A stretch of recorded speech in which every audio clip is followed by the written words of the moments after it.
Wow, what a wacky and crazy fun adventure we had in Shonen Jump this week. And I'm just so super excited to hop right on into things. So let's open it up with Super Smartphone, Chapter 23, at a lower 4 out of 10. This was really annoying, to be honest. I know a lot of it was out of the mangaka's control, and I won't hold it against him, but going the Build King route and just not even ending, leaving the ending for the manga volume, is lame. And I don't even care enough anymore to really go into this chapter. Q is about to give up his super smartphone for reasons, but it turns out that it is his dead brother, and now things are gonna happen, I guess. Cool, whatever, bye. Witch Watch, Chapter 81, at a lower 5 out of 10. So, we go to the convention, sell some volumes of manga, and learn a valuable lesson about, how selling manga is cool, I guess. Not really too much to say besides it being boring, and that is, record well worn and broken, so I guess I'll just move on. Roboco, Chapter 109, at a lower 5 out of 10. Pretty lackluster chapter. Just another one about manga, this time being an overblown advert for Jump Plus. It wasn't really offensive in any way, I'm just tired of this stuff. Near the end, you could read into it that the mangaka is telling us how he feels through Roboco's manga, how if even just one person likes his stuff, he's content. And now that I think about it, that was likely always there when Roboco made manga, and now that I think about it even more, that's definitely the case. But that doesn't mean I enjoyed it anymore, it's just a small neat thing, I guess. And now we have Tokyo Demon Bride Story, Chapter 7 out of 5 out of 10. And this was just fine. We pretty much just get a little chapter about how Main Boy is thinking about his life and how the current way of things is growing on him, and now it seems normal. And we also have the Demon Girl reaffirming her love for him and all that. Then Frog Girl runs into Cat Girl, who I guess wants Main Boy and chapter. Pretty boring, but not terribly offensive either, I suppose. Oh boy, now we have the Elusive Samurai, Chapter 82 out of 6 out of 10. So, they fight more. The Sword Guy and the Sword Kid do, and we get some cool pages about Sword Kid's life up until now. It's all very emotional, I'm sure. Then he, kills the guy, which is really cool, I guess. Things are still messy, and understanding exactly what's happening is still hard, but I don't know. Side note, if we're killing all the bad guys' people, isn't he gonna have no one else who could, help and defend him? Are we unknowingly speeding towards a conclusion? Am I a bad person for hoping we are? Find out next time on Kino's Jump Journeys. Now we have Ginka and Gluna, Chapter 6 at a lower 7 out of 10. In this chapter, we learn more about Ginka, mainly that the other bits of his body have become other golems, other golem-like things that all have a mind of their own, and they each encapsulate other elements, fire, water, gas, dark, and seem to represent certain points of his life personality-wise. This rock Ginka tells us that the big bad is soon to rise again, and we need to get all the Ginkas together so we can face this bad man. So that means we're off to the Magic Guild, because of course there would obviously be a Magic Guild Luna, so that means that we can take on more high-level missions in hopes of finding his other selves. Rock Ginka seems happy to rejoin with our Ginka, but I wonder if the others will be so willing. It also seems Ginka was once a member of the guild and may have a complicated past there. So I'm excited to see what'll happen with that, assuming we don't speedrun the whole thing. And now, following that, we have Nura, Rise of the Yokai Clan, Chapter 3 out of 7 out of 10. A good chapter, all things considered. This Zen guy shows up, some bird yokai fellow, and he confronts Rikuo about not embracing the clan. He storms off angry, and Rikuo is taught by his Tengu fellow on how all the clan business works. With the Zen clan being gifted to Zen by the old Nurhyon guy, his grandpa. Back with Zen, his snake fellows seem to want to take him down, and they nearly get away with it until Rikuo shows up and manages to fight off all the Sneeple, revealing to Zen his yokai form. They then drink some sake and Zen pledges his allegiance, and Rikuo decides that he will in fact become the head, and he's going to start by forming alliances with the other heads, I assume. I'm not too sure how daytime Rikuo's going to feel about that, though we definitely seem to have a sort of split personality thing going on here. Will we continue to have this back and forth? I think we might. But for the sake of the story, I do hope that we allow things to move on, as all this waffling will inevitably get somewhat tiresome. Anyways, next up we have Aliens Area, Chapter 19, at a 7 out of 10. So we learn about the mean fire guy's backstory and how once he learned how A3 functioned, he was so angry at everyone he wanted to destroy them all. So he killed Akane to get the attention of Foreign Affairs 5, so they could come, and he could destroy them all both at once. Though Shiraku seems to have a way to reform the system in mind, and also a way to help them all escape this burning building. Sadly, none of that really matters, as I learned that the series is ending next chapter. And that sucks. I'm really bothered by all that. I was really liking things, and it's kind of sad to see it go before it could become something cool. Though I do hope that we get to see something else from this author in the future, as I really do like their art style. Best wishes to you. Very sad. Now we have Black Clover, Chapter 341 at an upper 7 out of 10. Another shockingly solid chapter of Black Clover. We get to learn a bit more about Zetin, as well as being introduced to 3 new characters that all are able to beat up Asta with a fair bit of ease. I do wonder how things would go for him if he, used his full demon form or whatever. But even then, for him to get his ass handed to him so easily here, where he was one of the strongest back in the Clover Kingdom, I have to imagine this training could actually conceivably put him in the same realm of power as Julius, even if I do think the limited time frame is kind of silly. I know a lot of shonen has the hero get stronger in a very short time, but I also think it's lame there most of the time. So that's not really an excuse, now is it? We end the chapter with the girl telling Asta about how cool Ryuya is, before finally getting into why she hates her brother Yami. He apparently pulled an Itachi and murdered their whole clan. Next chapter, it seems, will get the full backstory, so I look forward to it. I'm certain that he'll have had a good reason to do so, like they're all being evil or whatnot. And he's definitely not evil and what all. But who knows what Tabata's cooking up. And now we have PPPPPP, chapter 53 at a upper 7 out of 10.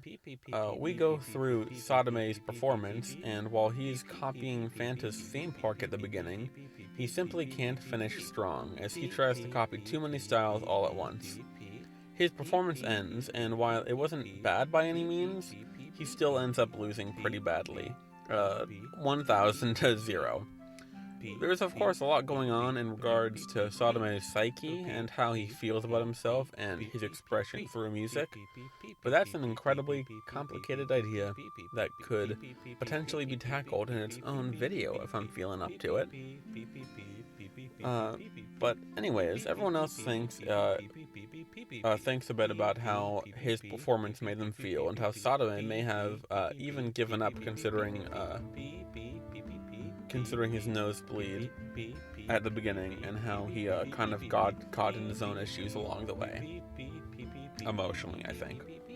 Maloli introduces the question of what value there is in art through repetition, but it isn't delved in too much, as it's time to go see Lucky perform.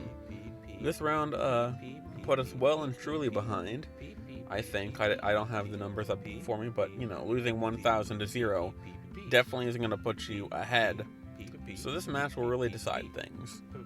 Has Lucky grown enough to win? Let's find out next week, yeah. So now we have Mission Yozakura Family, Chapter 150, at number 7 out of 10. So I was somewhat wrong. This wasn't really a Taio-focused chapter at all. In fact, they still didn't really go brute force whatsoever, and are employing strategy largely surrounding Kango again. Definitely not a negative, but it's weird that last chapter implied we're gonna go more brute force.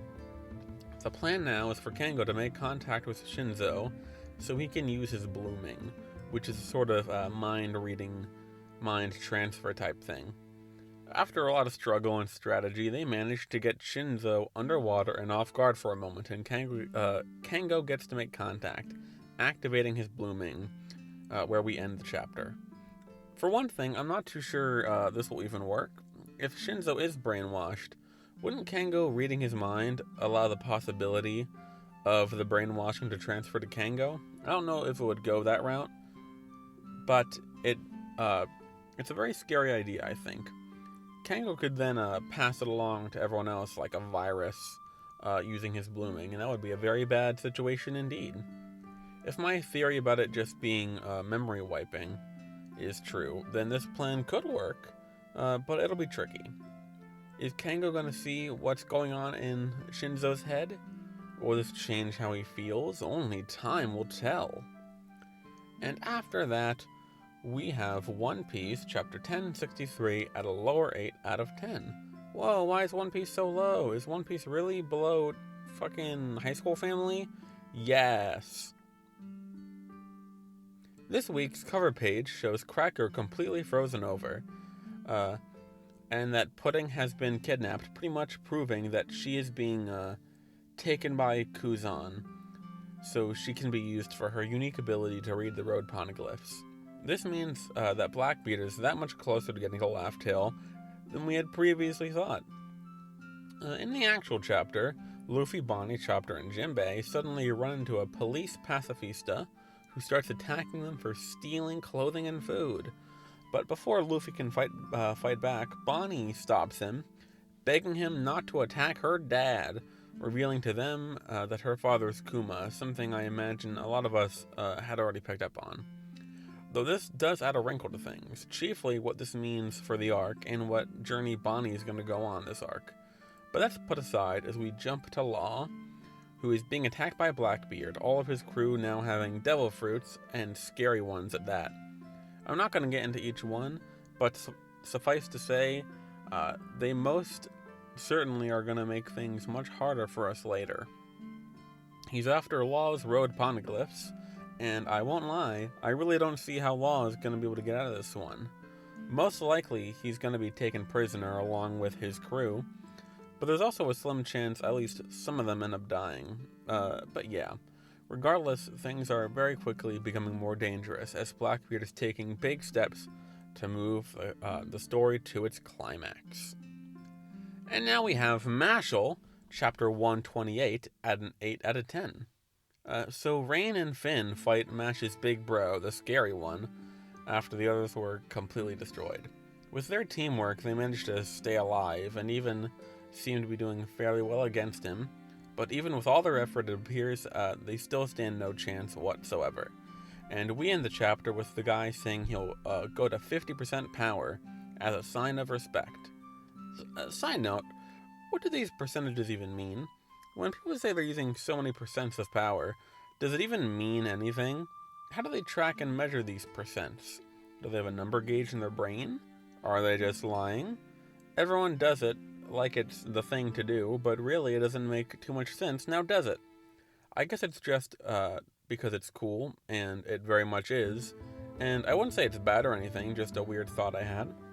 A good chapter otherwise, though. Of course, I only have so much to say, blah blah, yeah, you get it. Please give us Mash back. And now, High School Family, chapter 106 at an 8 out of 10.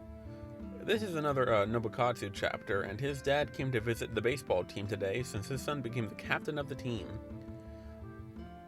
It is then he runs into Kotoro's mom, and through silly interactions, they decide to both cook Nobukatsu a lunch to see whose he likes better. The winner, I guess, gets the chance to be his parent, I guess, which, you know, whatever. This is a weird series. You get it. I get it. While her lunch, you know, the mom, she made him was better by many objective metrics, and Nobukatsu was not very impressed by his dad's lunch, not even liking some of the things he put in it. He still ends up choosing his dad's, symbolizing how he really loves his dad and the effort he makes, seeing that value through the lunch he made. He really does enjoy the lunch, even if he complains while eating it. So that really encapsulates his feelings towards the whole situation with his dad. He really does love his dad. So in the end, he reassesses his feelings towards his dad, respecting him more. This chapter, Nobukatsu goes to Kotaro for advice, by the way. And while it's a somewhat small part of the chapter, he specifically goes to him in the student council office. And it's really cool seeing Kotaro filling the role as president, slowly becoming more responsible, and someone that people can go to for advice. Really cool stuff. Following that, we have Jujutsu Kaisen at an 8 out of 10. A lot of political stuff happening this chapter. What it boils down to is Geto convincing Japan and America to invade the Culling Game to abduct around 60 sorcerers so they can be used for alternative fuel or something.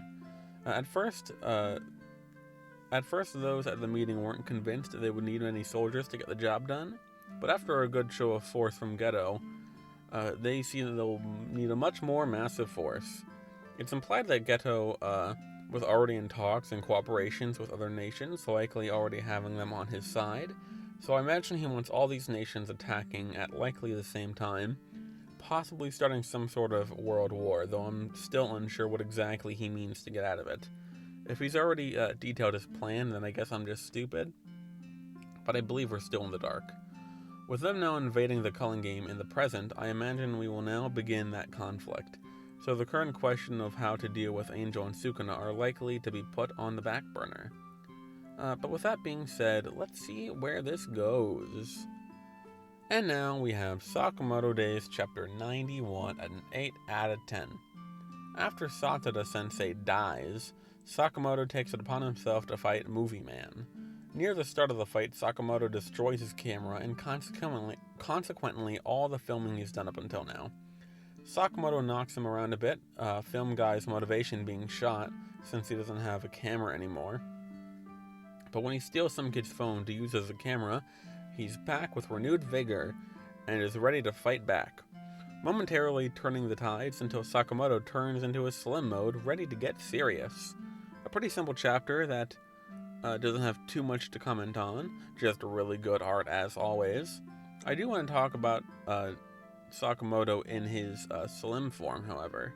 I may be remembering wrong, but I recall Sakamoto learning to fight better in his base form, learning that he could maximize his potential as he is, rather than trying to go back to the way he used to be, serving as a lesson in body positivity. I don't recall him going slim since then, but I may be wrong. Now, I don't know how this is going to go. It could play on expectations somehow, especially as a film guy said that he doesn't want to film Fat Sakamoto. And seeing as he's the bad guy, I don't really see why we'd want to prove him right in this case, but it It's also possible Skinny Sakamoto was brought back due to fans thinking that form was cool. Hard to say, but we'll see where things go next chapter. So Akane Banashi chapter 34 at an upper 8 out of 10. Akane Banashi is really good. Definitely one of the newest hits of the magazine. In this chapter, we see Akane trying to balance paying attention to the performers as well as doing her job well, but she can't quite do it. Then, Funny Guy gets a slot in the next day's opening performance due to him doing well, and Akane is determined to get better. She talks to him about what she's doing wrong, and we even get a small moment suggesting there is some more reason to why Funny Guy became a Rakugoka. But what it boils down to is Akane needing to learn how to background listen. As the chapter goes on, she seems to be getting the hang of things, picking up speed and skill, and before long she seems to be on top of things. It's then that some older guy, some mean fellow, is picking on her for a mistake she didn't even make, and her mentor guy steps in to defend her. We are given more reason to dislike this guy as he just needlessly insults them. After he leaves, he and Akane decide that since he goes on second tomorrow, the main guy goes on second tomorrow, they're going to have Akane open before him, specifically so she can give such a good performance that the guy looks like a loser compared to her. A strategy I can get behind, and one I look forward to seeing. I really want to see more Rakugo from Akane, so this is bound to be good. So now we have Blue Box, chapter 73 at an upper 8 out of 10. What a stellar chapter. We get a strong look into Taiki's personal thoughts this chapter. Last chapter had him being conflicted on his feelings to both Chinatsu and Hina, and that continues this week with him really considering how he feels about Hina for the first time. When he hears that Chinatsu went out on a jog, he decides to go on one, totally not hoping to run into her or anything. And when he does run into her, he sees her helping an old lady. Oh yeah, and he uses his feelings in terms of mixing colors with a paintbrush and mixing sodas at a soda fountain. His feelings for the both of them are all mixed up and confused. But when he sees Chinatsu being the person she is and helping someone like that, it's implied that he has finally made up his mind. His favorite color is blue, his favorite soda is cola, and he has a crush on Chinatsu, I assume. So Taiki feels at peace in himself for the first time in a while. Where things go regarding this is up in the air, but with all hopes, the Taiki-Chinatsu train is running very smoothly. And finally, in first place, as always it seems these days, is Undead Unluck chapter 131 at an upper 8 out of 10. After Juiz dies, Victor uses the power of rebellion to continue fighting Sun, as the rest of the Negators help hold him off. We see all our friends doing their part and putting their faith in Fuko to finish the job in the next loop as the timer finishes and she is off on the next loop. While this was a fantastic chapter, it was mostly action, and I, again, only have so much to comment on, as that's the nature of these things. This was the climax of Victor and Juiz's story, however, and we can now have a good idea of the full journey he went on, ending in Victor finally learning to put faith in others and letting go of the reins he held on to for those billions of years. We also see Luna again treating this all as a game, and we see Fuko quickly growing tired of it, telling her that she doesn't understand Negators. Seeing everyone work together to hold off Sun really stays true to the themes of the series, at least as far as I see it, which is power through our connections. I think Undead Unluck does this better than any series I have ever seen, and it always hits different. So, some good stuff this week. Of course, a few disappointments, but that's to be expected. I look forward to next week, and with Aliens Area ending next week, I do wonder what will be replacing Super Smartphone and it, and when. I don't believe we've had any word on replacements, but they'll surely be filled sooner rather than later. With all that being said, I hope to hear your thoughts in the comments, if you would, and I hope you have yourselves a good night. P